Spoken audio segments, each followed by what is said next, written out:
Hey, we're Damn the Wolves. I'm Jody. I'm Brett. And I'm Rick. And this is Now That's What I Call Damn Good Music. The podcast. Today, we're talking about the 10th studio album by legendary American rock band Aerosmith. This is Pump.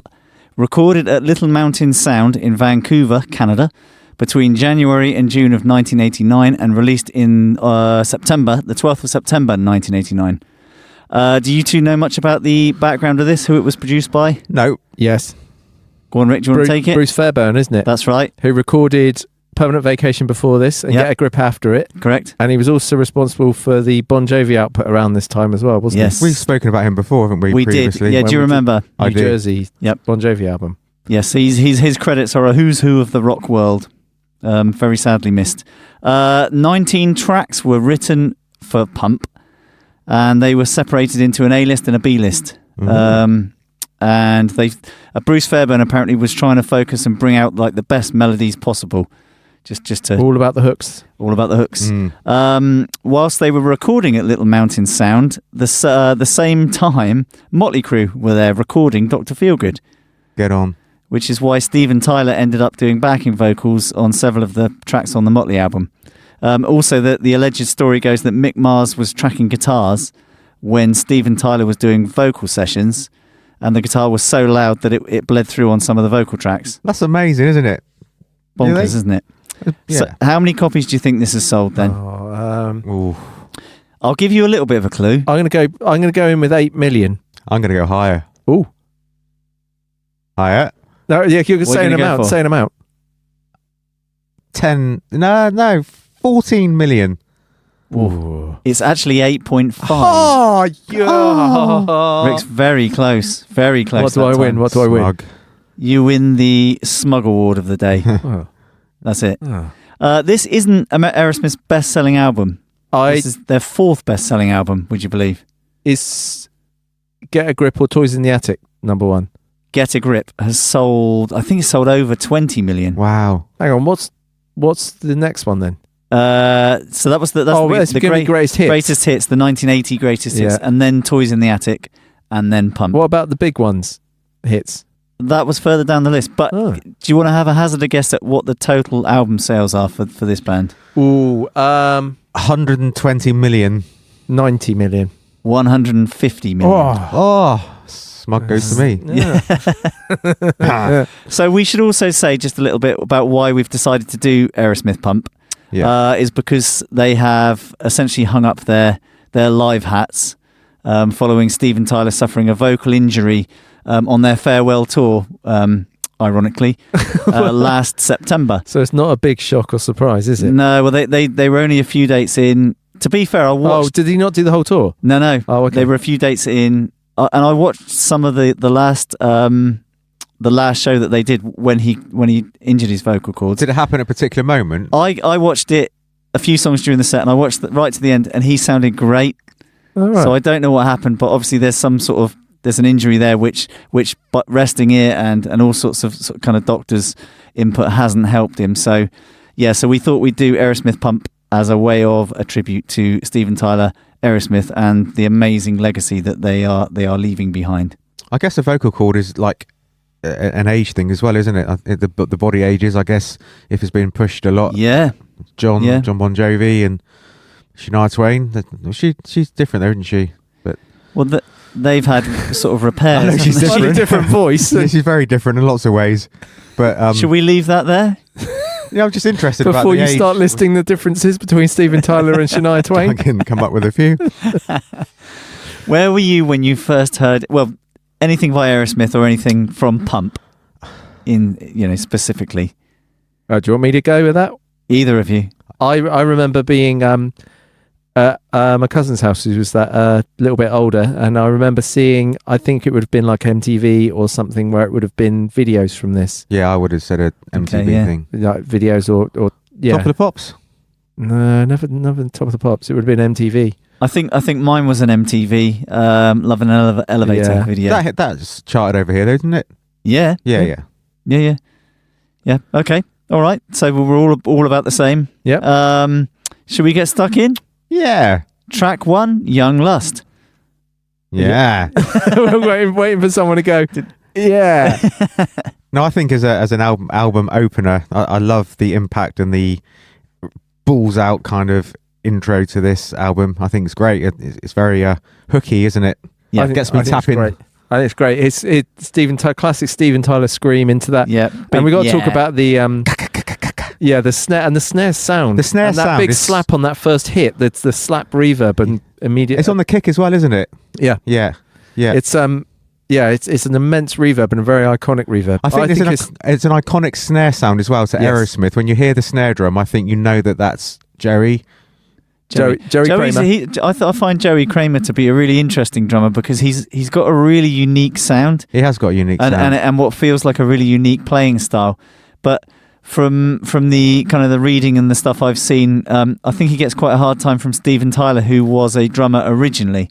I didn't know that. I've got because I do my homework.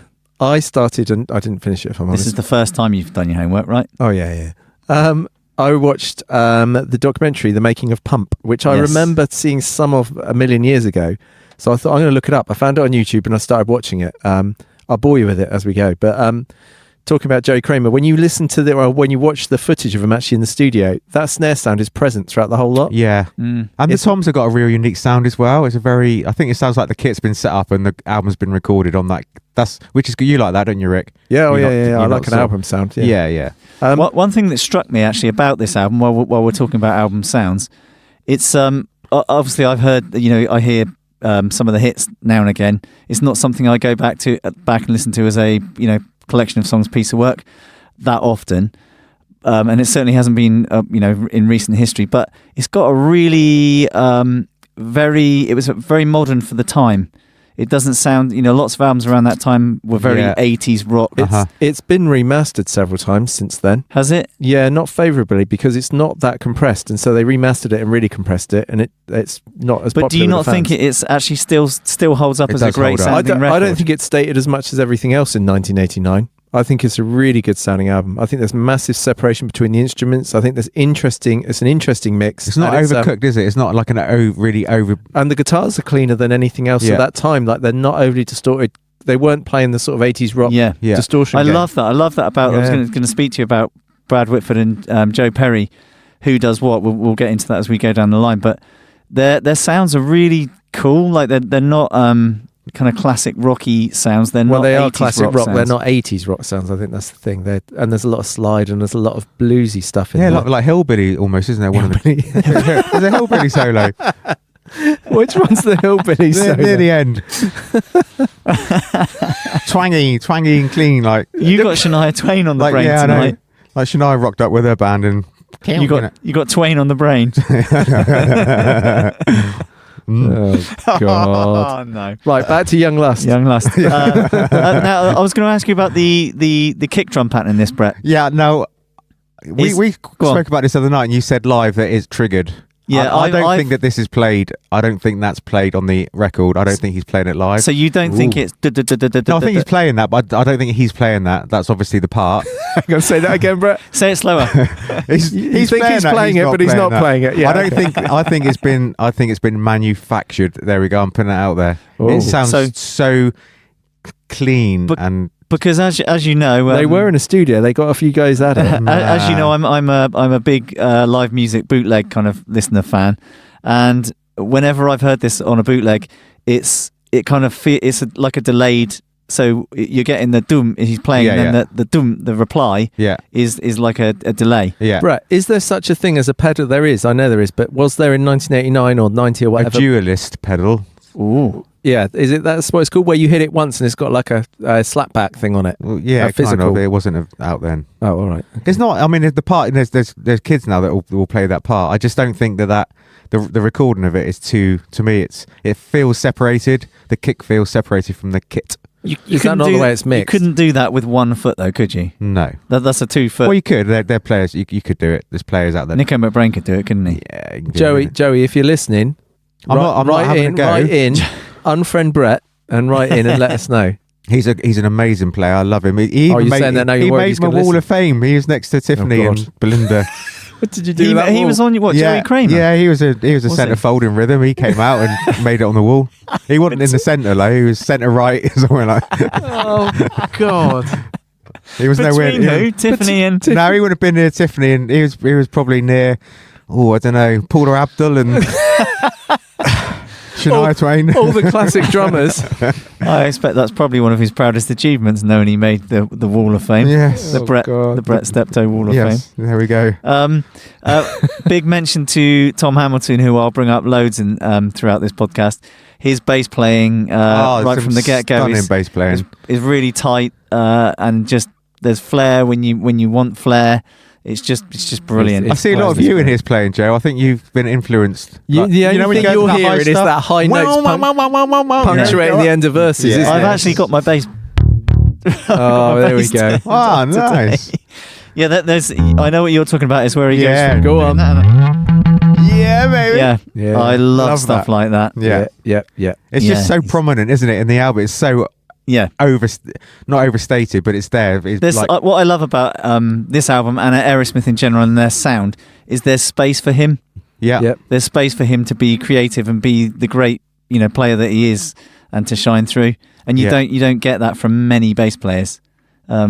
Certainly around that time. Yeah, it's not a wall of sound, is it? There's so much going on in these tracks, but it's not a wall of sound where you're like struggling. Everything just has its own. And there is a place. huge amount of production in there. There's a lot of instruments in there. There is. It's Yeah. not just the five of them. There's so much going on. Can you hear the little bits of harmonica that Yeah. That's double up the melodies and stuff? He's Yeah. often doing. Yeah. He's all over that, isn't Lots he? of percussion.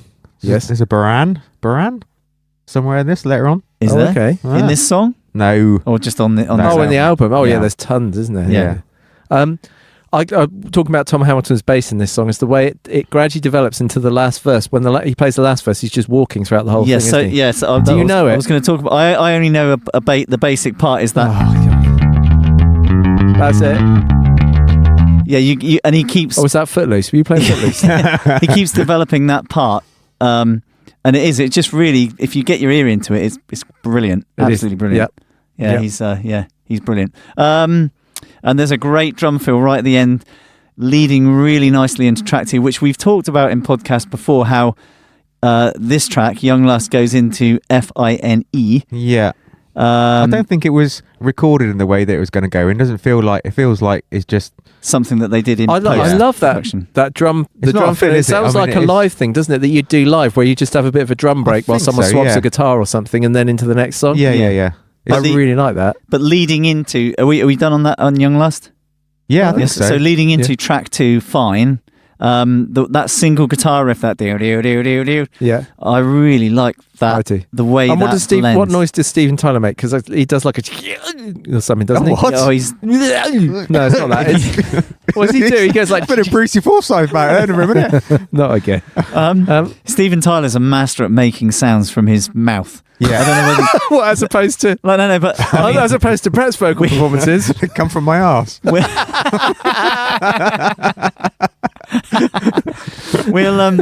I'm sure we're going to talk about Steven Tyler and his vocals and just how unique. There's a and- lot of that harmonic thing that John Bon Jovi does in this. He's a master of it as well. I noticed. I've never heard anyone else do it before. I don't know about that. I don't hear that. I don't know I've about heard that, it. I heard it. I would say for me personally, having grown up listening to Aerosmith, I would say Steven Tyler is one of the best singers that I've he ever is heard. an incredible rock singer. He's just got. There's so many different sort of parts of his voice, so many ways that he uses it, and his range is incredible. Yeah. His tone is incredible. His tone is full when he's up high. Yeah. You know, a lot of singers when they get up high, the tone thins And out. how iconic is he? He doesn't sound like anyone else. He doesn't. Mhm. And that's the main thing. His uniqueness. And he hears this sound of Aerosmith, isn't he? He is. Yeah. There's no one like him. And I was saying the other day to someone after the news of them that's kind of finishing, like, you don't see any Aerosmith tribute bands. This is true. You don't see many Mm. because no one sings like Steven Tyler. No one. Yeah, yeah. He really is. Is that how you work out how many tribute bands there are? Is how hard it is to get the... No, because there's a lot of Queen tribute bands. I was going to say. Freddie has. That's what I was doing in you my know, head. Yeah, but there's a lot of people that can emulate Freddie and have a similar range. They just don't have the They're Freddie. just not Freddie. Yeah, But Steven Tyler is he's in another world for me. Mhm. He's incredible. You don't see a lot of Shania Twain tribute bands, do you, Brett? There's not many. No, there isn't many. I've got a name though, if there was one, but I'll save that. Go on, tell me. No. Nope. I don't want one of those okay. sticky labels again. Ooh. Brett's going to spend the rest of this podcast trying to guess it. Do you know what? Who wrote this, Brett? Yes. Interestingly, Sorry. this song. Uh, Go on, Brett. oh, Well, I'll give you. It's Steven Tyler and Joe Perry and. Jerry? No. Oh, I thought you were going to get it. Can I guess? John Bon Jovi. No. You're obsessed today. Who wrote it? Desmond Child. Desmond. Oh, get on. Yeah. Yeah. Do you know what's interesting? The link, the tenuous. There we go. Not tedious. The tenuous link that I've written down. That I think between this Oh, here we go. and Bad Medicine. Oh no. Later on, obviously, No, what are you on there's about? a section of this. The pre-chorus of this sounds like the bridge of where they drop the kick drum notes, and there's it's a got lot of Desmond similar Child. writer. Yeah. I think they started in the album before this, Permanent Vacation, bringing in outside writers, didn't they? Yes, Like yeah. Jim Vallance, Holly Knight. Jack Desmond Douglas. Yes, and I think that it's really paid off. Obviously, they did all right. Do you see, didn't I don't hear a lot of Desmond Child in this song. they? No, I don't in this. I hear it later on in another song. which we'll talk Usually, about. I can sort of pick out. My ear has got a Desmond filter. I can kind of hear where he's been involved and almost sometimes what part he's written, because Yeah. he's such a great songwriter. And really, again, Although- unique in what he does. This song is hooks galore, Yes, and it's the arrangement is really interesting. Not very Desmond Child, but it's a love great it. arrangement. Love the arrangement. Yeah, But there's hell of a bridge that comes flying in, which is Desmond Child Yeah. when you're not expecting it. yeah, 100% agree. Brett, do you know what FINE fine stands for? I have no idea. I'm just trying to. Rick does, see if don't my you? little I do. brain will. Do you want to tell him? Give me the first two words. Bucked up, insecure, Naive. neurotic, and emotional. Oh. It was going to be the title of the album, wasn't it? Along Yes. with about 50 other titles. Yeah. I know this from the making But of Pump it did documentary. make it on one of the trucks. Has got fine written on it, hasn't it? Has If it? you look, Has it got yeah, Pump? looking small on the Pump album cover. Oh. Yeah. Oh, Yeah, okay. this I love the feel to this song. What I love, Love and it. I've talked about it before, and I did compare it to Bad Medicine, and it does Stop sound. doing No, it. listen, because it's really important. Because the drum part is almost like they've copied from Bad Medicine, copied it. Well, you've got a similar co-writer and you've got the same And producer. now you said it, I'm in the really same interested studio. whether Desmond Child was partly responsible for co-writing stuff on New Jersey, because Yeah, he This is- wrote, he yeah, wrote yeah, New yeah. Jersey. So there's this. I don't want to compare the song, but there's this amazing thing that I love about dropping kick drum notes, and it happens in every pre-chorus of this song, and it's. I think that's more a production thing, though. I know, think but it's it probably... doesn't. It feels. I'll play it to you after. We'll and you'll understand where I'm coming from. let everybody who's listening have a go. Go on, can you play it? Oh, it's not a thing to play. It's just Oh. Well, don't bore us with it after this, then. it's just a. Down. Oh, all that okay. sp- Where they're using So it to if you build think into about a the- section. Yeah. But it's that got you, drop got you. every time, and I just love Yeah. it. As soon as you take those notes out, I'd go, oh, Yeah. every So time. why, when Do you we know- say, "Can you play less?" you go, "No." Yeah. No, the I'll bit do you've just played is one of my favourite lines on this album, and one of my favourite Steven Tyler's, and it sums up Steven Tyler's lyric writing, his innuendo, his sense of humour, and this line. She Oh, got the Cracker Jack, now all I want's the prize, honey. And then he goes, the way he puts that laugh on the end. What does he mean by Cracker Jack? Moving along. It's his lyrics while we're talking about it is they're so sleazy and they're Yeah. full of double entendres, aren't they? Yeah. But I think he sort of gets away with it. Even, I mean, it's quite dated, but he does it in such a genuine Yeah. sort of wink of the eye way that Oh, yeah, it kind yeah. of works almost. And this song is, I think, encapsulates that Yes. better than anything. Yeah, I agree. Yeah, Um, yeah. And it's got a diminished chord in the song, and you can't Oh, criticize the song's Can't got a knock diminished that. chord. It has. I Cool. like that. I like that really weird chord in the verse where it sort of sounds like it just goes. Well, yeah. Anyway, yeah. I like that. This is a favourite song on the album for me. Is it? Oh, Yeah, right, I you're a bit really early like for this. that. You brought that one out the bag early. I didn't say it's. Well, I don't know. It's one of my favourites. favourite? I just think it sums up Aerosmith brilliantly. Yeah, it does. It does. You're right. There's some great harmonies in this as well, which I believe Steven Tyler must double himself because they're so Oh, there's high. No loads other of him in human on earth can can reach the notes, but they're so tight and so just really, really brilliant. Bang on. This is a great song, and also special mention to when he says, and Joe Perry says, "I'm all right." Oh, I love that where he goes through. Who is Glenn Tripp? Oh, he sounds like a co-writer or someone or a manager or something. I don't know. Glenn, write in and let me know who Glenn Tripp something he says. It's easy for you to say. Your mama says I'm all right. Your dad, and my old lady, and then he says, yeah. And Joe Perry says I'm all right. Just as the last one. Yeah. I wonder whether he ad-libbed that, whether that was actually on his written lyrics or whether he just fired. Well, he didn't ever write lyrics until about 5 minutes before he had to track the Yes, he is vocals. sometimes a bit. Yeah. It's actually I remember that about that documentary. He's just ad-libbing all the time, isn't he? Throughout nearly all of it, he has like odd choice words. In fact, live he throws in ad-libs and just stuff that, is a bit off the wall. Cool. Bit like me, really. Cool. He might not railroad the band quite as much as when you do it on drums.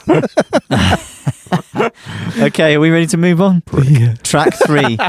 So we'll call it by its full title, Going Down, Love in an Elevator. But the going down bit only lasts for the first kind of few seconds, doesn't it? Yeah, it's not a big song streaming wise, is it? It's not. Well, it's part of the same. It's part of the same strong on the strong. It's part of the same song on the streaming platforms. Yes, that's what I mean. It's not separated into.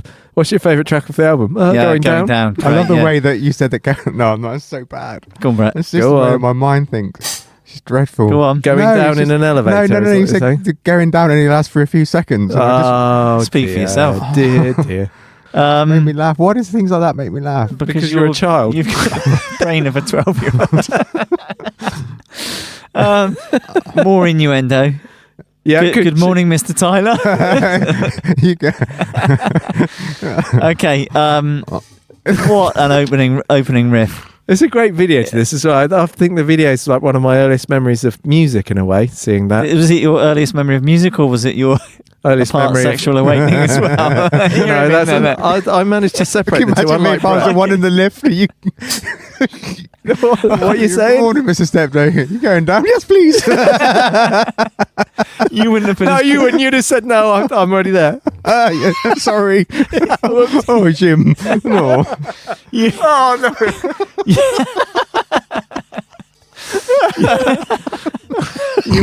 You wouldn't have been as cool as Steven Tyler's No, would you? No. You wouldn't have got the little. yeah. Oh yeah. Right on. Cheers and gone. Oh, cheers! I'm gone.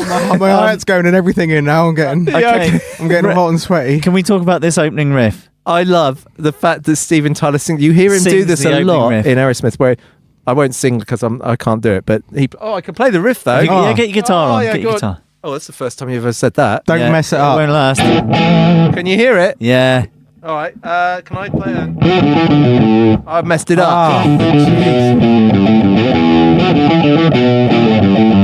Yeah. So What a that riff. with his underneath it, I just sound like what's the Pink Floyd song that does that? It's not. You're thinking of I'm Peaches thinking of by. Peaches. That's right. That's right. Yeah. Yeah, that's a different podcast. Yeah. But what I really love about it is the way they've served it with the guitar and the vocal Yeah. and the drums. Yeah. Yeah. Dropping kick drum beats, Brett. Yeah. And then the bass. The bass comes in and doubles it. Yeah. Mhm. Oh yeah. The way the bass joins absolutely is brilliant. Such Yeah, a genius idea. great. Yeah. I bet this was on the A list right from. Well, I know it was because I watched the documentary. Yeah. And then it goes into the verse, which the swag of that that Oh, hang on. Keep going.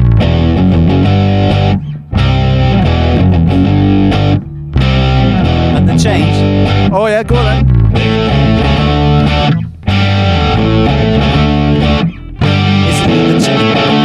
I haven't finished yet. So the change to the A goes from the E riff Yeah. to the A riff. It's really classic, isn't it? Simple, It's but works so well. And then And the that chorus, swagger. chorus to B we major. Just talked about the swagger in that verse. Oh yeah. And- Again live, They slow it down. they don't slow down. I couldn't wait to say it. Sorry. So you're Well, the it opposite of Brett. Yeah, they'll slow that down so that will go the riff, the opening riff is like normal time. Yeah. And then they purposely go. Yeah. yeah, it's great, isn't it? just to give it that real swagger, that lazy backbeat, Yeah. and then dropping into that chorus. Yep, all on one chord. And it pushes all then, on- isn't it? It's bang, bang, bang. But- You've got that real kind of... Yeah, you've got the push in the guitar, but the bass is quite the kind of lazy. All Oh, on what the, all what on the note B, are you playing? all B root note there. Oh, you was, but yeah, it sounded different. All right. But the feel of it, the two feels together works so well. Yeah. So well. And it's apart from a little it's all on that. Oh yeah. It's just all way on out one is chord. Brilliant. Yeah, It's really absolutely class. We need to talk about Jerry's bell at some point as well. Oh, Because wanna there's do that now? It's very prominent, isn't it? It's a very 80s thing, obviously. The bell being the ride cymbal and the centre bit, the pingy bit for people. do you want to give us a bell, Brett? I'll give you a bell, but there's your bell. But he has this thing later on where he is obviously very straight, isn't it? Like that, but then he does a shuffly. Yes. Oh, and Yeah, of course yeah. the slightly swung like semi-quavers. Yeah. That we also heard in like you hear it a lot in this stuff. Even Walk This Way has it in the verse, doesn't it? There's a slight shuffle to it. I don't know if I swing can to do it. it. If I can just play it straight and then I'll play it. Just the different feel that you get as a listener. Straight and swung. So straight and swung. So Straight. That's really swung. that's really swung. But that's what he does. It's like it's Yeah. really cool. I He's love got it. a lovely. It's a very natural kind of feel that he does when he goes into that Unlike kind of what I swing. just did, but yeah. So while we You were on the spot, Brett. Well, you know, I'm don't- still in the don't be lift. I am. Clearing up. Oh, Beasley. Going back to the documentary which I watched the other day, Jerry Kramer says at one point about Steven Tyler being on his back all the time, that they've been friends for years before the band sort of thing. But Yeah. he reckons his twitch in his eye, he's got a nervous twitch in his eye, is due to Steven Tyler. And when you watch the sessions recording this, Steven Tyler is brutal with him. Yeah. He's just constantly on him, like, no, and they argue. The pair of them argue so much. Yeah. Yeah. It's an interesting relationship, and it's Because you can almost, I always think with Jerry Kramer's playing, you can hear he's got a great groove, but there's also a stiffness to it sometimes, I think. Yes. to his, Yeah, I agree. To his groove. And I think that's the pressure of Nerves. Steven Tyler. The nerves. Yeah. It's an interesting relationship between the two of Yes, them, yeah. and it's also interesting that Joey Kramer put up with it for so long, Yeah, I guess didn't so. he? It And, just and become- then I mean it's not really for this podcast, but Joey Kramer was sidelined, wasn't he? Because he had an injury in 2019, 2020, something like that, 2019. And know. his Was it drum COVID? Yeah, it was just before COVID. His drum tech took over for him for a few shows. Right. He got himself back up to fitness. Yeah. But then Aerosmith put out a statement saying that he wasn't up to Aerosmith standard, Ooh. which was really, for the fans, really harsh. And Joey Kramer was kind of from that moment just sort of sidelined. So on this farewell tour, he wasn't the drummer. No way. I didn't know that. I Googled it was that. like he was pushed, but you kind of think for all the shit that he put up with throughout the years. Well, you can see that if anyone really wants to watch a very sort of quite slow, quite dated, but if you're into the album, watch the making of Pump, I might and you watch can that. see that dynamic between him and Stone. Although I have to say, after watching a clip of it the other night, Joe Perry, he's a cool looking guy, isn't he? He didn't look out of date in the late 80s. No, I did think this is going off on another tangent. Off piste. A little bit. I thought the studio footage, the stuff with Bruce Fairbairn and John Kolodner, who's famously A&R for Geffen, their label, was fascinating. I really enjoyed that. But the interviews with each of them, where they're in a white room, Yes, and I know what you mean. Yeah. Jerry Kramer stood with a stepladder, and Joe Perry's in some sort of rock star throne chair. I think Tom Hamilton's put in some sort of tiger print chair. And then you've got Steven Tyler's been given a chair, but obviously he sat backwards on it with his legs flat. And it's really dated, but quite humorous. Cool. Steven Tyler talks non-stop in kind of, I don't know, like acronyms and euphemism. Oh, here we go. Gee, can't take him anywhere. If he can talk about a song being like a worm in the lawn. I was going to say, I don't. don't know whether you two have read Steven Tyler's autobiography, but you have to get. It takes you like half of the book to get your head into Steven Tyler's way of thinking and talking. It's very amusing. Maybe I should write a book. You have to learn to type or write, Brett, for that. Yeah. You could ghost written. Yeah. Right, going back to Love in an Elevator, the musical section in this is really long. which is brilliant. Really engaging, really different. But for a single, like it's kind of out there, isn't it? And it's a guitar solo from both of them, isn't it? Yeah. You got Brad Whitford first of all, and then Joe Perry doing the second one. And the best bit of the solo is the held high note, isn't it? Do you know the bit I mean? Yeah, which is repicked and a note that's just held. The radio edit's short there, isn't it? Yeah. Yeah. They won't have that. It's on the radio. well over 5 minutes, though, isn't it? The album version. But do you think that kind of like almost grounds it and it's like, yeah, they're still a rock band, a guitar band, even though it's very kind of quintessential Aerosmith. The sound to that whole middle section is that's what they are. That's what they do. Yeah. Some great harmonies in the third verse. After the is that the one where they also carry the woes on longer in that verse, don't they, than they did in the previous verses? That actually, I was going to mention the woes because the woes they're not like indicative of the time where you'd have like 1,000 voices doing this big kind of gang chant. It is literally like 4 or 5 of them around the mic, isn't it? Well, that's what it sounds like. I think it's probably that a few times over. Yeah, but it's not overdone. No, I think the production generally hasn't dated too badly. And we get the horns appearing. Yep. In the last choruses. Yeah. The chorus repeats. Well, Bruce Fairbairn, the producer, is a trumpet player, isn't he? So do you think that was his kind of? I think suggestion? It's like if I can get the trumpet out, come on. Yeah. I said earlier before we started doing this is that to have an album like this, to have obvious brass sections through parts of the album, it's and it feels like it's meant to be there. Yeah. You wouldn't put that in any other album where I think you could say, oh, why? It'd be like, why is there brass? That doesn't work, but it just blends and fits perfectly, doesn't it? Yeah. Supports the production. A special mention for the ending, the way that it drops out to the vocal harmonies. And which harmony do you sing? I always sing the low one that's always on one note throughout the whole thing. Do you? That one. What? That one. What are you doing? No, we're talking about the bit before that. Oh, not the outro. Not like hang on. Wow. That's the bit I do. It'd be that, wouldn't it? Loving in the elevator, loving it up when I'm going, and it moves. Yeah, it's like that one. It's really good. I wonder whether that was all Steven Tyler because I reckon it was. I would think it was him. Yeah. Because again, going back to live stuff, he plays around with his vocal melodies to drop into harmony parts a lot. I like the tom roll just before it starts, where he rolls around the toms just before that vocal starts. Yeah. And because I remember this music video, because it's obviously had an impact on me, not the impact or awakening Brett had at that time, but you can hear the toms. I could never work out as a kid how he did the tom roll, but when you actually watch the video, he's running down from his drum riser to sing the harmonies at the end around one mic. I was like, who does that then? Is there someone who wanders in and goes because he's running across the stage to sing the I remember that as a kid watching that, having exactly the same thought. Oh, did you? You never asked me. We obviously never talked about it. Didn't talk at that time, yeah.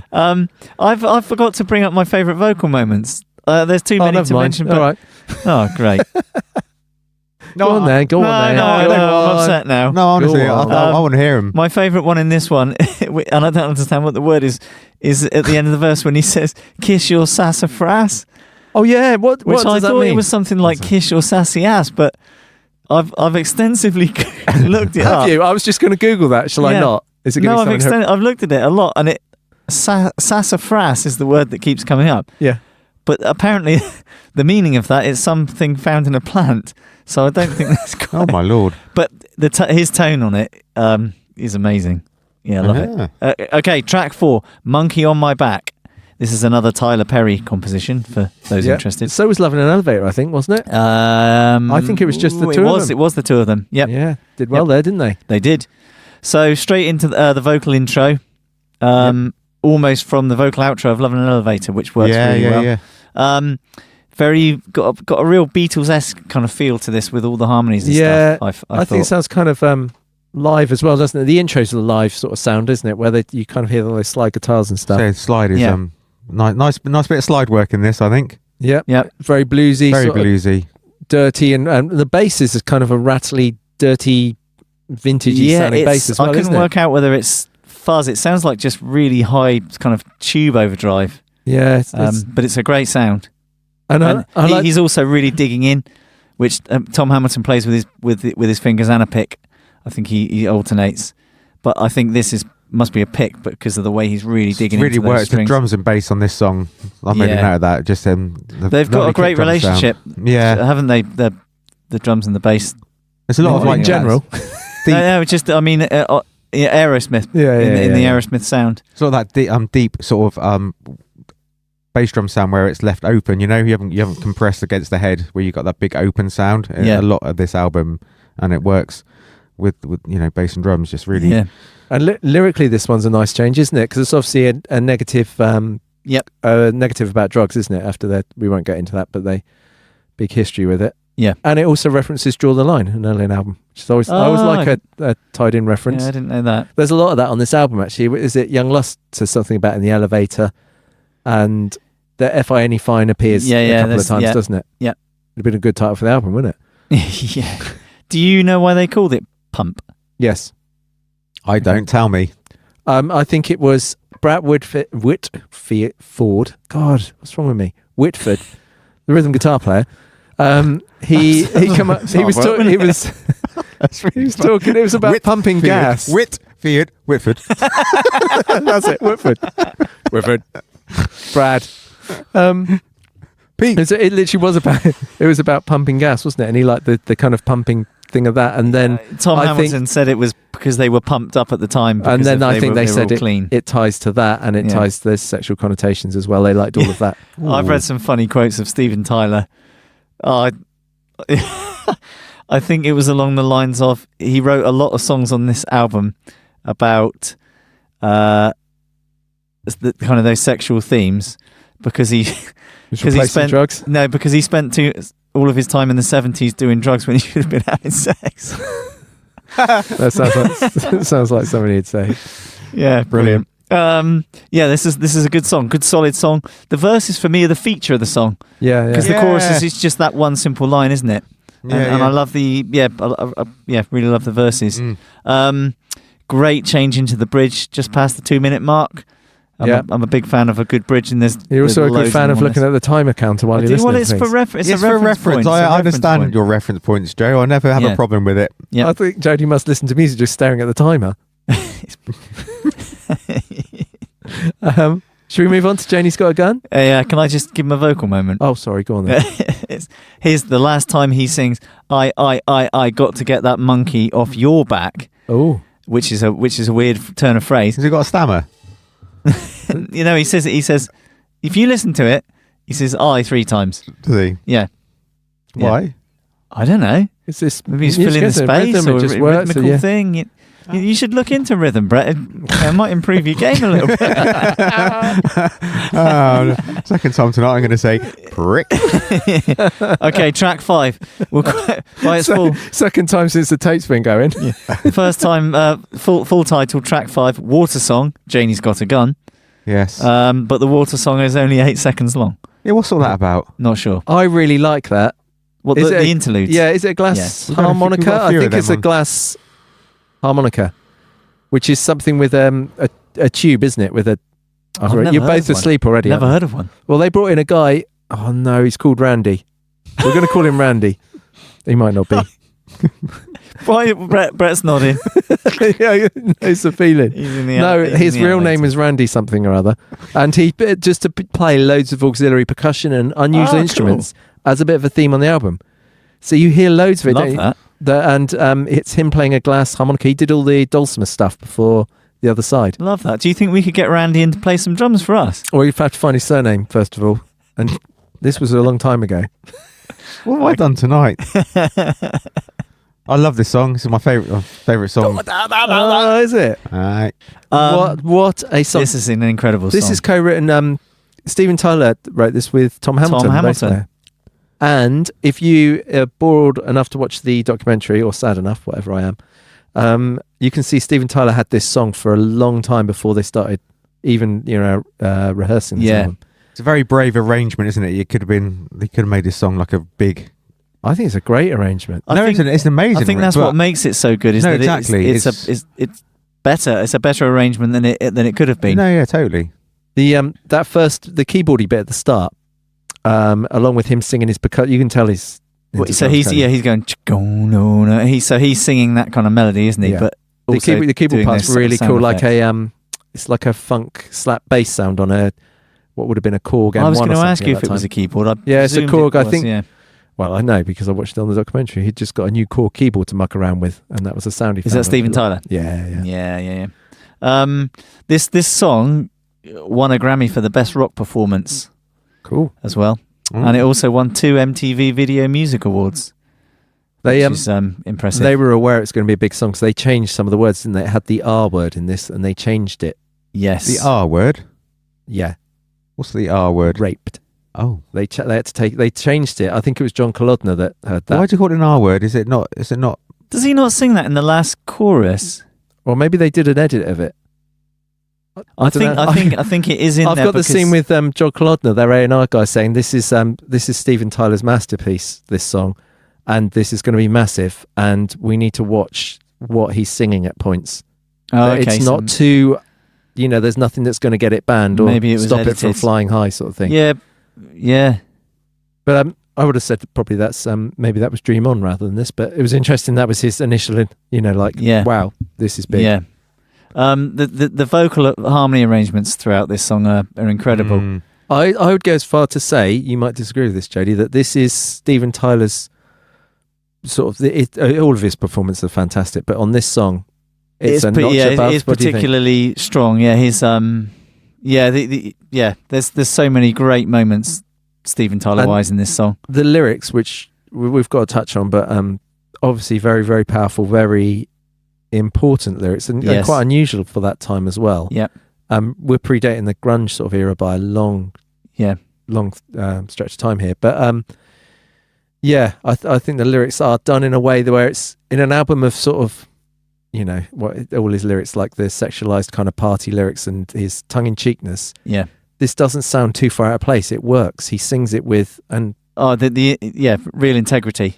Yeah, we talked about a Def Leppard album, didn't we, where they talked about war in it, and it didn't, for me... Didn't quite hit the mark. I know, because the couple of friends we got who are Def Leppard fans, I've upset, haven't I? And for me, it sounded insincere, whereas this, on a similar period of time, does sound sincere. I think what you're saying there, though, is, or what you said in a few songs ago, is that Steven Tyler gets away with the kind of innuendo lyric, but I think that's because of the way he puts it across. He's not belief in the lyric, but the way he performs it, the way he sings it, and that's the same in this song. The subject matter's different. The subject matter's more important. It's darker, but the way he conveys the lyric is just bang on. It just nails it. I think he's I think you're probably right. Yeah. I agree. I mean, other bands and singers around that time who were doing the party and innuendo type lyrics, maybe not as well.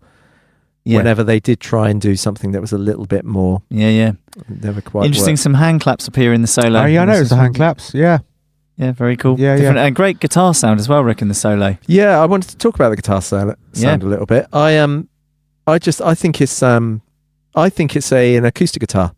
I think it's the Pizio pickup in an acoustic guitar, that's hidden under the saddle on the bridge. Yep. It's such a unique sound, and I love the fact it's almost a tone solo as opposed to the notes he played. It's just a sound as a texture. And you'd expect, like what Journey would do or something where it would be a big soaring melodic 80s guitar solo. That's what you'd expect to happen at that point. Yeah.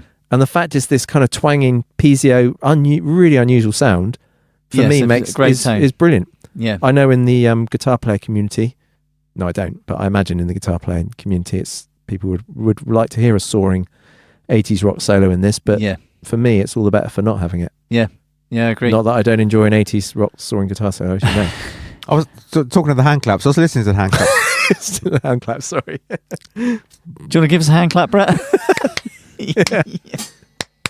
But do you think that why doesn't it sound cheesy? You would, can you imagine suggesting in this song going, we've got some hand claps going, I've suggested hand claps over the years, and so you're not listening to the lyrics, Brett.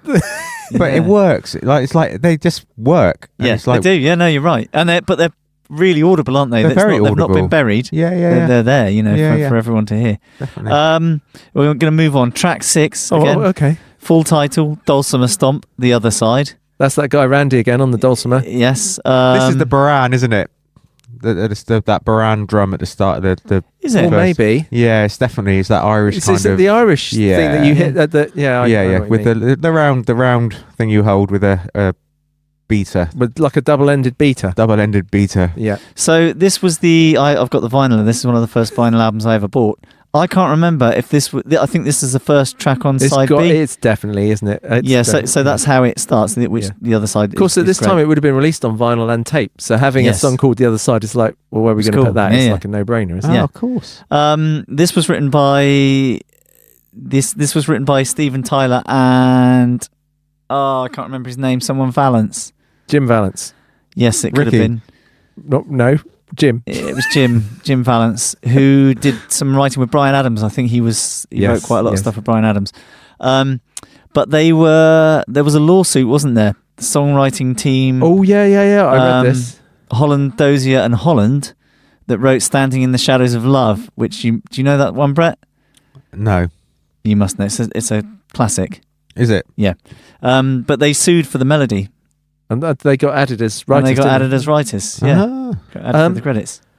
Do you think this? I think this is the most Permanent Vacation sounding song on this album. Yeah. It sounds like the album before. Yep. Not in a bad way, but it's reminiscent of it. Yeah, could have been on Permanent Vacation. Definitely, it might be 100%. the loads of layered Steven Tyler and the horns, loads of horns in this song, isn't there? Yep.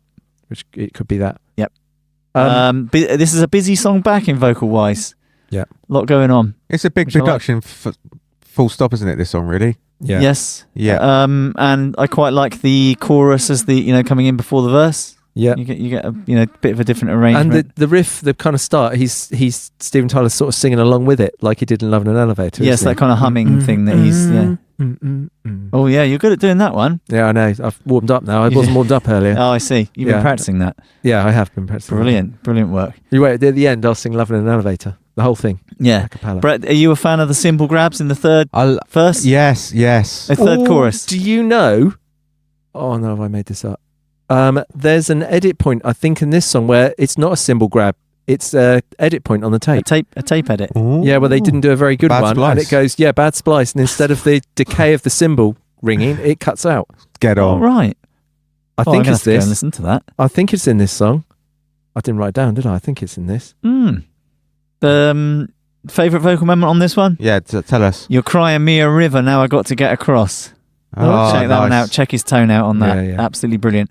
Nice. The rhythm to that's quite good as well. Yeah, his rhythm to his singing is very, but that's very I good. think that all comes from his drumming and Yeah. the fact that he's just this brilliant rhythmical, musical, lyrical singing genius is that he just every now and again. What's his main instrument? Those... Piano. Is Keyboard. it? Yeah. I think it's his dad or his mum was a concert pianist. His parents were classical musicians, I think. might have to reread the book because I knew all this at one point and it's just gone out of my head. Yes. Your age, bro. Speak for yourself. Track 7, My Girl. Oh, I enjoyed this single pickup sounding good, whether that's a Telly or a Strat in the last one. Okay. It's quite thin and unusual. There's definitely no Les Pauls in there, which is what they're both famous for using. Yes. Yeah. Interesting. Sorry. My Girl. Track 7, My Girl, another Tyler Perry composition. This song to me... I love this song. I love Do you? I love it. Yeah, I love the groove. I love everything about it. Do you think it's got a bit of a Paul McCartney Beatles? Yeah. It sounds like Bad Moon Rising. I keep singing Bad Moon Creedence Rising. Clearwater Revival? Yes, the Really? melody. I I hear the Bad Moon Rising. Oh, what was It's that fast sort of almost cut time thing, isn't it? Is it Yeah, that? it's as well? Yeah, but they the put the Beatles accent did a and they lot. drop the snare drum. I love that. Gung, gung. I think this song sounds really 50s and 60s. It does Very sound. Beatles. I even Very think the Beatles. bass sounds very Paul Yeah, McCartney. but the in this. bouncy bass. I know Steven Tyler is massively influenced by the Beatles, Paul McCartney, Yeah. John Lennon. But I would imagine, given their age, the Beatles probably were their band.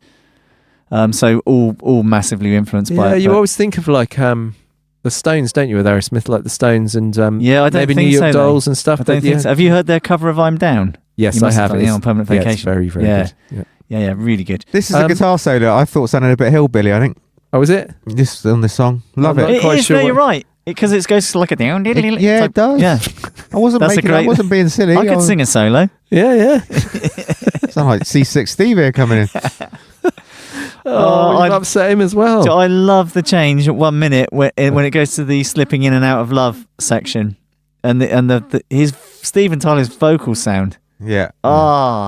It's stuff to aspire to. There's big snare rolls as well, which I like. It arcs back to Young Lust at the start of the album. Yeah. You hear those big Yeah, with the reverb and that. Yeah, his we're just saying about his rhythmical singing. Actually, it's the third verse is really rhythmical. His vocal phrasing changes very slightly, but it very locks in with the rhythm of it. Very good. Vocal moment for me. Yeah. Slipping in and out of love. Oh, okay. If you he just sings that a lot, doesn't he? Is that the chorus? Listen to the tone on the word love. Everyone at home, listen to that. Very good. I will. Okay. Track 8. Yeah. Don't get mad, get even. Now, what made me laugh about this song is our last episode. I knew I know. so. Yeah, Eddie. Yeah, did Eddie make an appearance in this song, or is there a didgeridoo? Or is it Mick Dundee? Get aim. I did chuckle when there's I can't believe that out of all the millions of songs in the world, we probably discussed one that didn't have a didgeridoo, and we've got one in the next episode. It does have one. So I'm guessing, Brett, knowing what your music tastes were at the time, although you had a Jerry Kramer. Yeah, well, we're now 89, are we? 89, but you probably wouldn't have heard some of these album tracks. Not the album tracks, no. Yeah. So this would have been fresh to you then, because I knew there was a didgeridoo. So I knew that you were going to pick up on that. A lot of time laughing. I even had to check how I spelt it, because I spelt it wrong, but I did write it down. Did you didn't write it anyway? You typed it into your phone, didn't you? Into notes. Has it got predictive text? You still got it wrong. I know. Can you spell it right? What did you? Didgeridoo. I was trying to think, what did it change it to on your phone? Dickaroo. Didgeridoo. Can I spell didgeridoo? I even put 2 laughing emojis and notes after the word didgeridoo. DIDGERIDOO. Oh, you've got bloody spell checker up in front of your face. No, I haven't. My phone's recording. Look, I wave at the video with both my hands. There's a guitar pick man's, but there's nothing else. Have you got the lyrics up on this song? Can you get the lyrics up? No, I haven't got them up. But I wanted to talk about lyrics actually, Brett. That's almost like, can I talk about the lyrics? Yeah. So there's a line that goes into the chorus where he says, and then you see your girlfriend with her skirt hiked up to here. Oh, yep. Oh. No. Are you right? Do you want me to say it again a little bit lower and slower? Say it again. Yeah. It wasn't that. I was thinking of his vocal tone when he sings, "Don't get." Yeah. Oh, it wasn't the line that gave me the. Oh, okay. It was Stephen. Oh, Stephen gave me the It's all Stephen. Oh no. I was going to talk about something serious and you two ruined it again. Go on, as you were. When you look, because I was listening to this on Spotify, and sometimes the lyrics pop up if it's on like your mobile device or whatever. And it came up with State of the Year. And then the second verse, it said, hasn't stepped up to here. And when I actually thought, hang on a minute, I always thought it was skirt hiked up to here. So I had a good listen again. And I looked at a couple of lyrics things, and it is skirt hiked up to here. So interestingly, I reckon Spotify. Have they changed that? No, I think I don't think someone sat there listening to it. Is it like the captions on? I think Insta it's AI. You have to recheck it. So, everyone, when you're on Spotify, don't trust the lyrics. I think it's like an AI listening to it and misheard lyrics. There's loads of it on Spotify. Which song off this album do you reckon has the highest Spotify stream? Oh, that's a good question. I don't know. Just a bit of a random quiz question. It's got to be Love in an Elevator, isn't it? It isn't. Janie's Got a Gun? No, it isn't. What It Takes? What It Takes. Yeah, I was very surprised at that. That is surprising. Unless I've misread it, which is quite possible. Yeah, did you have your readers on? No. This is I really like this song. When the band kicks in, when the groove kicks in, 1 minute 12 seconds for those keen seconds counters. There's just you. There's no one else. when the band kicks in, the groove is bloody brilliant. Yeah, it's hell of a groove. Yeah, love this song. I do like the song. Yeah, cool. Speaking of lyrics, I shouldn't say this. Go on. All week I've been hearing it. There's a line about something shower. What? And so I wanted to know whether you got the lyrics up or not. I can get the lyrics up. Get the lyrics up. This is really important because I've misheard it all week. Oh, God, I think I know what you've heard. Speaking of his innuendos. I don't think it's what you think it is. No, it isn't. And I only realised that on the way over when I had a final listen tonight. But all week I've been chuckling when I've been hearing it because I thought he said golden shower. But it doesn't. Can you get the lyrics? Sorry, it's really important. Hang on a minute. I think it's something like German shower. See, the lyrics I've got here say, then you catch your girlfriend with a State of the Year. So the lyrics I've got up aren't even right. They're not correct. What's the where is it? The last verse? The last verse. When you talk to me in circles, take your foot out of your mouth. It's hard enough to make it when you're living on the street. and you hate to be a wise guy when your feet are in concrete. Here we go. I'll sleep in with the dogs, and you wake up with the fleas. How did that sound like? No, there's a lyric about shower there somewhere. Hang on. You can keep talking amongst yourselves and I'll scan the lyrics, although this might be wrong. That's one of my favourite vocal moments in this song, is the way he sings that line, sleeping with the dogs and you wake up with the fleas. Yeah. Is it when you're shacking up with Lucy, Brett? What? You've been shacking up with Lucy I don't know when Lucy. the morning comes. No, then the lyrics. Oh. You thought you were accusing him then? I didn't do anything with Lucy. I've done nothing wrong. It was only a rumour. There's a line there about a shower. There's got to be. No. Oh, come on. There is not a line about. There's no As mention far of as shower. misheard lyrics go, Brett, that one's pretty Yeah, terrible. that's not. Maybe I got the wrong song. I think I haven't you got the might wrong have. song. It's not. It's definitely on this song. If anyone knows what he's on about, Please let us know. Write us a message or write us to us. The bridge, I really like the bridge in this song. It's kind of got that 12-bar-y... What do you call it, Rick? That did. I've asked you this before. I know, and I've yet to come up. I'm going to call it. Is there a term for it? Terminology? My term is boogie riff. Boogie riff. So, but that kind of did The classic, the boogie riff that's used a lot in like 12 bar rock and blues rolly kind of, roll, yeah. I love that. There's a real slow swagger to this song, which is very, very Aerosmith. That slower tempo. Yes. Yeah. Shall we move on to Hoodoo Voodoo? Yeah. Yes. Yeah. Definitely. Do you know, this is written by Steven Tyler and the rhythm guitar player Brad Whitford. That's the one. The one you can't say his name. This is actually called Hoodoo Voodoo Medicine Man, but It's split into two again, isn't but it? the only fun bit to say is Hoodoo Voodoo. well, Hoodoo's 55 seconds. Yeah, isn't it? yeah, It's yeah. just the first little bit. Yeah. And then that, Brett, there's a Guero in it, Brett. Remember we talked about Gueros recently? Oh, yeah. You know the thing Fruit. with the rib. No, you. fruit. What are you talking about? When we haven't had a conversation about fruit. Oh, I love agueros. What's Yeah. they like? Apples or Yeah. Oh, I like a Mango? kumquat myself. Oh, I don't know what you're talking about then. I've just had a juicy aguero. Why might I be talking about fruit? I don't know. I thought when was away we got an apple out when you mentioned Aguero. No. No. You sure he didn't Apple say? catches. You sure he didn't say Brayburn? No, Aguero's one of those hollow things that's ribbed that you run a little stick down. Oh, it's a percussion instrument. I remember Yes. those from school. Oh yes, I Guero, remember. we Yeah. talked about it on a Guns N' Is it that Roses kind of- podcast We or did. I something. forgot. Guero. Aguero. Yeah, and I think you said, what you want about apples in that one? We used to have them at school in the music Yeah, I block. remember them The at little school. wooden thing with like a little stick. Yeah, or plastic, but yeah, that's the... Yeah. Aguero. And it's you always, if you got given that, it's always like, oh, great. What am I going to do with this? Yes. But someone sat at school, probably Steven Tyler's like, oh, I've got a song in here. I'm going to call it Hoodoo Voodoo. Yeah. What was your percussion of choice at school, Brett? I was given the triangle. Believe it or Were not. you? I remember the Were triangle. you? I was like, this is boring, isn't it? Yeah. Actually, it's one of the hardest instruments to master. Is it? I don't know Does why I anyone actually specialise in that, or is I it think just so. a percussionist who No, then hits it now and again? I think so. It's quite, you can get it very wrong, can't you?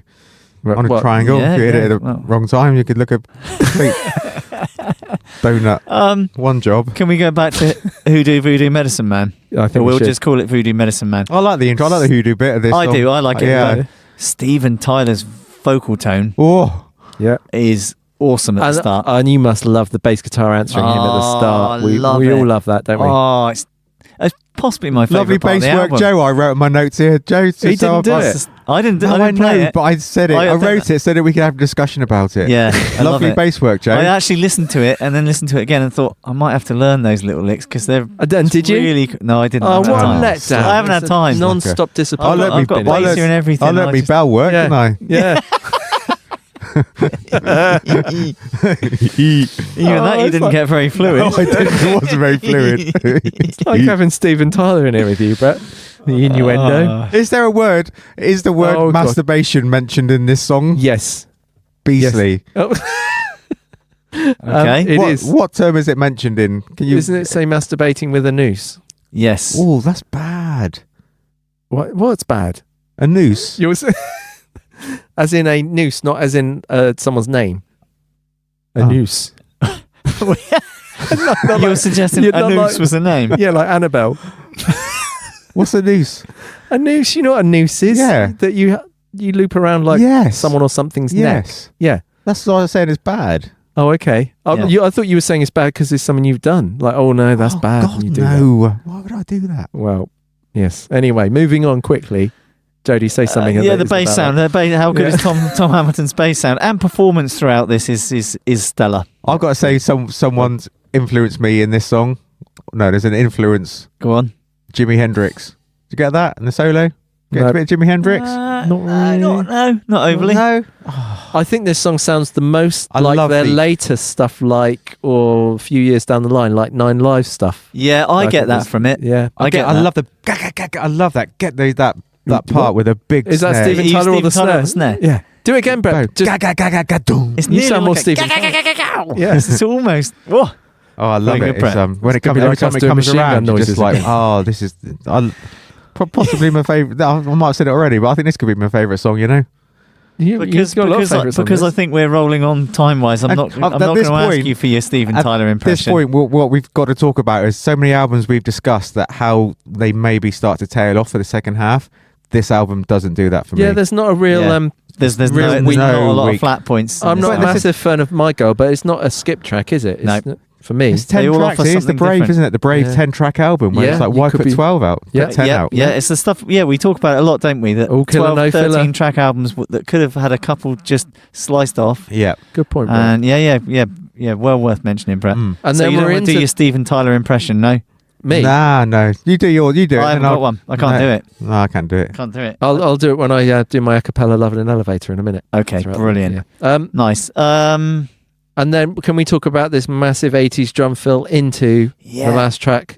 Yeah, and then can we just talk about the best vocal moment in? Oh yes, go on. He says, "Why did you? Why did you? Why did you take it all away?" Yeah. Listen to the way he sings that line, and he puts a massive exhale at the end of it. Yeah. It's just talk about conviction, and we were saying, Steven Tyler's conviction, Yeah. absolutely brilliant, amazing. Track 10, What It Takes. So this one, Brett, was written by Tyler Hang Perry. on, I'm going to say and- Desmond Child because it Yes. sounds just like Always, and I reckon he co-wrote that on. Always. Yeah. Hang on a minute. We've got a pause. Oh, I've you're got obsessed a today. file problem. Right, pause. And we're rolling again. Sorry. Track Sorry, 10, What It listeners. Takes. So- Go on, Brett. Tell us your thoughts So on is this. Desmond Child got a co-writing on this album, Yeah. this song? Yeah. Yep. So whenever I've This got is it so- right, this whenever song you is go so A to Desmond. what I'm saying, it's true that it links to what I hear in stuff that you wrote with John Bon Jovi. I don't. and You, Richie. you seem to have. You know Bon you're Jovi obsessed with Bon obsessed in your Jovi, head Brett. tonight. Well, no, there it's is a because link. There's a link in this. There's a sound that I get. It's not an obsessed Okay. thing. It's just Do you know the Bon Jovi song "Always," Brett? yeah. Yeah. The guitar solo in that is exactly the same sound as in this. Is with it? a Fender Vibrolux. It's the Vibrolux, feel. Is that yeah. that slow verse thing that is. I'm going to play them to you at a separate time, and you'll understand. Okay. This is. Can I talk about the chords in this? Can I just give it a little bit of an introduction, because I think this is a really classy power ballad. Right? There's a lot of not classy power ballads, but I think this one is up there. And I think this was the Angel, which was on Permanent Vacation, but then it became synonymous with that kind of power ballad that Aerosmith became really well known for in the 1990s. Yeah. Crying, but don't want to miss a thing. Dream On was on their Crazy. first album, so they've always done. Yeah, big they've power always been strong with them, but they had a real purple patch, didn't they? From this into the stuff from Get a Grip Yeah. and Don't Want to Miss a Thing, which was obviously a massive song for That's them. My Diane Warren observation song, on wasn't it? this song is: should this have been? Is it the right song to finish an album with? I think should so. it be? I really should, like should it. it be track 4? Do you know what? I remember listening to this album when I was younger, when I first got it as a kid, and I remember thinking, what a brilliant song to finish with, because it just stuck in my head. Yeah. How felt like- do you guys feel about the accordion? Because I'm in two minds. I think it's really fresh and different, but sometimes it annoys me a little bit in the chorus. I like it but because it's different, but it does remind me now as a grown-up listening to it, it reminds me of the Who Squeezebox, which is oh yeah. kind of like got to be one of the best accordion songs ever, isn't it? Yep. Got, Yep. pop rock kind of songs. Yeah. But I did hear that Joe Perry wasn't digging this song until they put the accordion in, Oh really? and then he kind of like, I he like it. famously hated "I Don't Want to Miss a Thing," didn't he? Did he? He doesn't. He's not a fan. Yeah. Not So a fan of he's not the power ballad driver. Well, he also doesn't like "Dream On." Oh, maybe it's "Dream On" he doesn't like how maybe maybe it's it's all not of them. like Dream On, because it was Steven Tyler's song and it was a Yeah, big but song it's for him, and I think just he felt like an incredible song. Can I talk about the chords now? Yeah. So harmony-wise, this is classic Desmond Child or 80s stuff. It's got it's in the key of G major, Brett. Yeah. You know that favorite key. There's a lot in the intro. There's that kind of thing, isn't there, where there's like repeated 3 There notes. goes my... Yeah. Oh. And then, so we're all in G major. Around there, those chords. Anyway. Those then the chords chorus, not in that order. Yeah, they're not. Do you want me to, I can work it out if you. No, it's But right. it was the chorus I wanted to talk about, the way it goes. Hashed it already.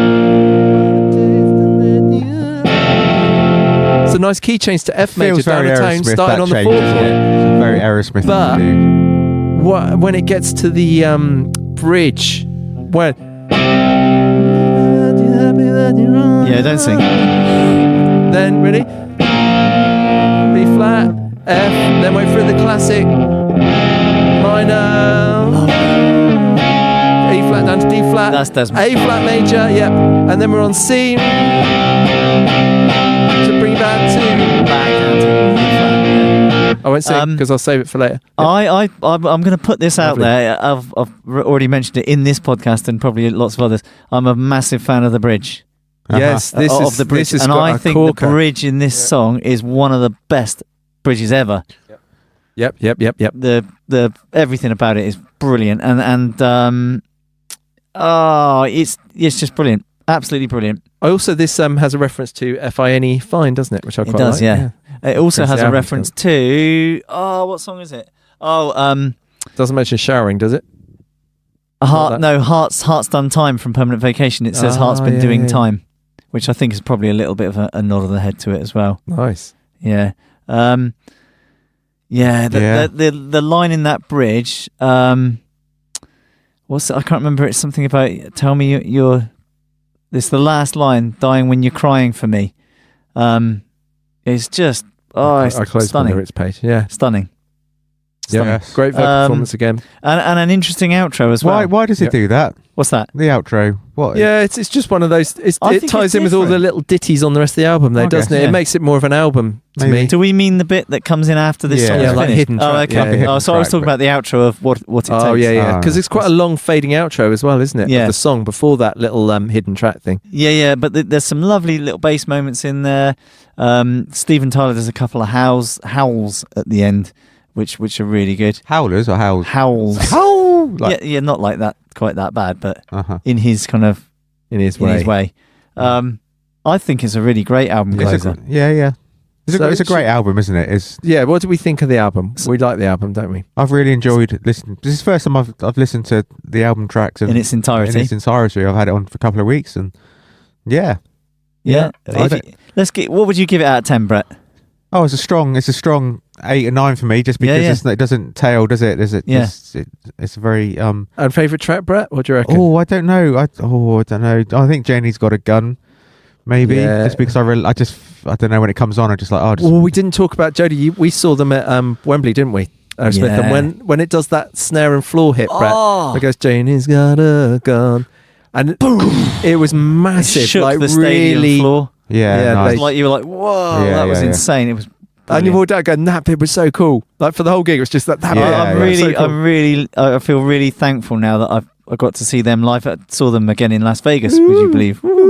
And I've now that they've retired, because I always thought to myself, I'll get to see them one more time, and obviously it's not going to happen now. But I feel really grateful that I have seen. Well, at least Steven you got Tyler to do a in the flesh. podcast about them. So there you Yes. go, or about this album. Yeah, and just going back to what you were saying, Brett, about it being a solid 8 or 9 out of 10. That's why we chose Pump, wasn't it? Because we talked about other stuff like Get a Grip. Get a Grip's which the has biggest big selling singles, album, but there's some- not the kind of tracks that you've got on Pump. uh-huh. What's your favourite, Rick?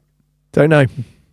If you're going to play someone who said I'd never heard of Aerosmith, you might play them Loving an Lovin' an Elevator. Elevator, yeah. Janie's Got a Gun, obviously, is incredible. I actually really like FINE Fine. I think it just sums up Aerosmith so well. Yeah.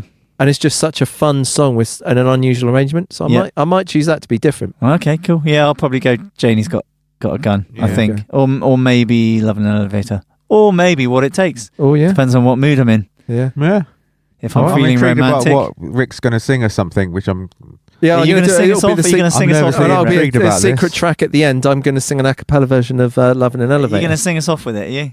Yeah, no, Here he goes. but no, we'll do the outro. Oh, he's going.